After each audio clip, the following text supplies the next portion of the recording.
कुछ लोग होते हैं ना, जिनकी मौजूदगी ही बहुत सुकून देने वाली होती है, जो जहाँ जाते हैं वहाँ एक अलग ही मरहम सा महसूस होता है।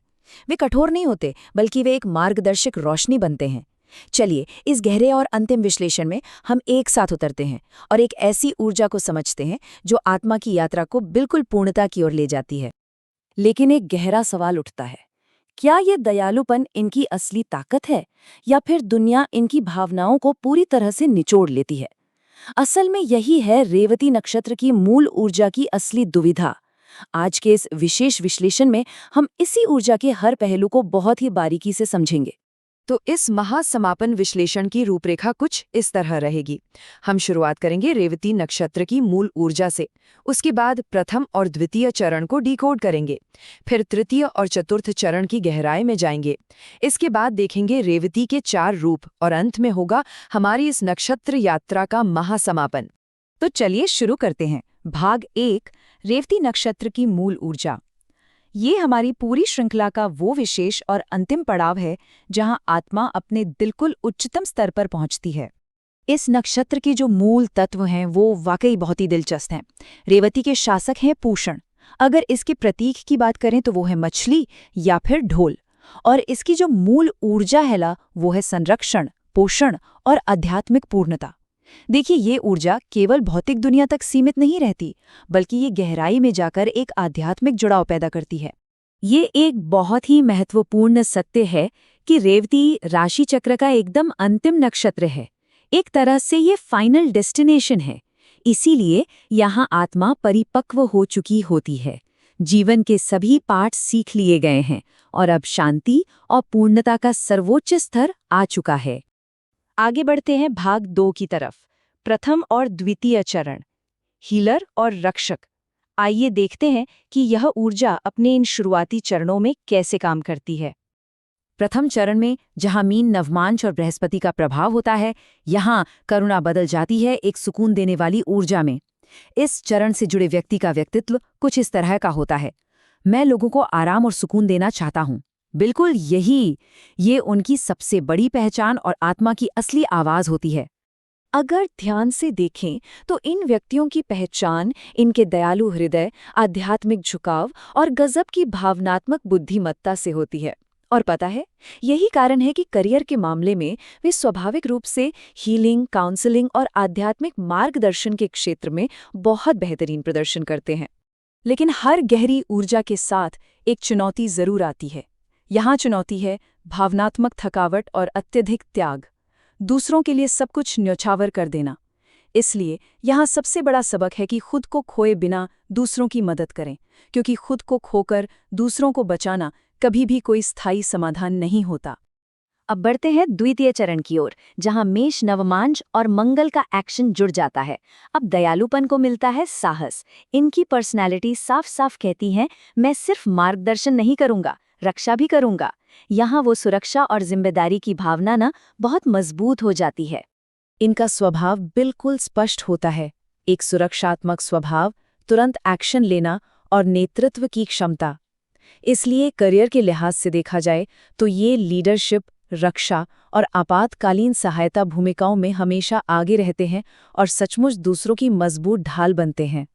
यहाँ सबसे महत्वपूर्ण बात यह है कि द्वितीय चरण की चुनौती क्या है?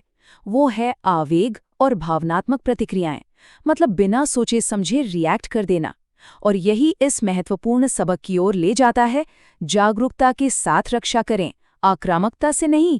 रक्षा करनी है, बिल्कुल करनी है, लेकिन पूरे होश में रहकर, गुस्से या आक्रामकता में नहीं। अब चलते हैं भाग 3 पर, तृतीय और चतुर्थ चरण, निर्माता और मार्गदर्शक। यहाँ आते आते ये पूरी ऊर्जा एक बिल्कुल नया और शांत रूप ले लेती है। तृतीय चरण में वृषभ, नवमांश और शुक्र की स्थिरता आती है। तो अब करुणा को मिलती है एक ठहराव वाली ऊर्जा। इनके व्यक्तित्व का जो मूल मंत्र है वो यही होता है, मैं एक शांतिपूर्ण जीवन का निर्माण करूंगा। बस यही गहरी शांति और स्थिरता ही इनकी सबसे बड़ी शक्ति बन जाती है। इनके स्वभाव में एक शांत व्यक्तित्व, बेहतरीन वित्तीय समझ और एक कलात्मक झुकाव साफ देखने को मिलता है। और यही वजह है कि करियर में ये कला, फिनेंस और वेलनेस इंडस्ट्री की तरफ बिल्कुल स्वाभाविक रूप से आकर्षित होते हैं। लेकिन थोड़ा ध्यान दें, यहाँ जो चुनौती है वो है अपने आराम क्षेत्र यानी कंफर्ट जोन में चले जाना और आलस्य का आना। बहुत अधिक शांति कभी-कभी हमारे विकास को रोक सकती है। इसलिए सबक बिल्कुल साफ है, शांति को ठहराव नहीं बनना चाहिए। शांति का अर्थ जीवन का रुक जाना नहीं है, बल्कि ये आगे बढ़ने का एक बहुत ही शांत तरीका होना चाहिए।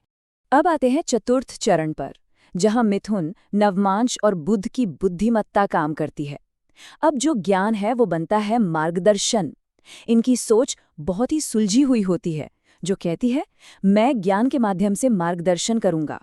असल मायने में ये ज्ञान के सच्चे संवाहक होते हैं।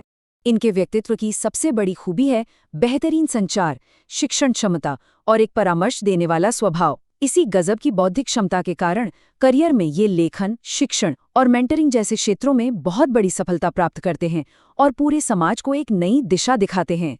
चतुर्थ चरण की सबसे बड़ी चुनौती है अत्यधिक सोचना और मानसिक भटकाव, मतलब दिमाग में बहुत शोर होना। ऐसे में सबसे बड़ा सबक जो इन्हें सीखना होता है वो ये है कि मौन ज्ञान को तेज करता है। बिल्कुल, खामोशी ही वह अस्त्र है जो इनके ज्ञान को और गहरा और धारदार बनाता है। भाग 4, रेवती के 4 रूप। अब समय आ गया है इन सभी स्वरूपों को एक साथ रखकर देखने का और समझने का कि रेवती के ये 4 मुख्य रूप जब एक साथ आते हैं तो आखिर क्या तस्वीर बनाते हैं। अगर संक्षेप में कहें तो रेवती के 4 रूप हैं। पहला, एक दयालु हीलर। दूसरा, एक सुरक्षात्मक नेता। तीसरा, एक शांतिपूर्ण निर्माता। और चौथा, एक बुद्धिमान मार्गदर्शक। और सूर्य यहाँ हमारी इस पहचान को बनाता है, आत्मा की पूर्णता की एक ऐसी यात्रा जहाँ कोई भी हिस्सा अधूरा नहीं छूटता। और अब भाग 5, नक्षत्र यात्रा का महासमापन। सूर्य का रेवती नक्षत्र में होना सिर्फ ऊर्जा नहीं देता, बल्कि ये अपने साथ लेकर आता है दया, मार्गदर्शन और ईश्वरीय संरक्षण। ये ऊर्जा स्वयं से एक बहुत ही महत्वपूर्ण सवाल पूछती है, क्या आप दूसरों को गाइड करते हुए खुद को भूल रहे हैं? याद रखिए, अगर सीमाएं या बाउंड्रीज नहीं होंगी तो भावनात्मक रूप से टूट जाना निश्चित है, लेकिन अगर जागरूकता है तो आध्यात्मिक पूर्णता ही अंतिम सत्य है। और इसी के साथ पूरी होती है सूर्य की सभी 27 नक्षत्रों की ये यात्रा, अश्विनी की शुरुआत से लेकर रेवती के इस महासमापन तक। ये सिर्फ ज्योतिष नहीं, बल्कि आत्मा के विकास का एक पूरा नक्शा है। इस गहरे विश्लेषण और यात्रा में साथ बने रहने के लिए बहुत बहुत धन्यवाद। अगली श्रृंखला के रूप में चंद्रमा, मंगल या शनि को सभी नक्षत्रों के माध्यम से देखने के लिए कमेंट करें नेक्स्ट ग्रह सीरीज। बस सीखते रहें और अपनी ऊर्जा को बिल्कुल सही दिशा में प्रवाहित करते रहें।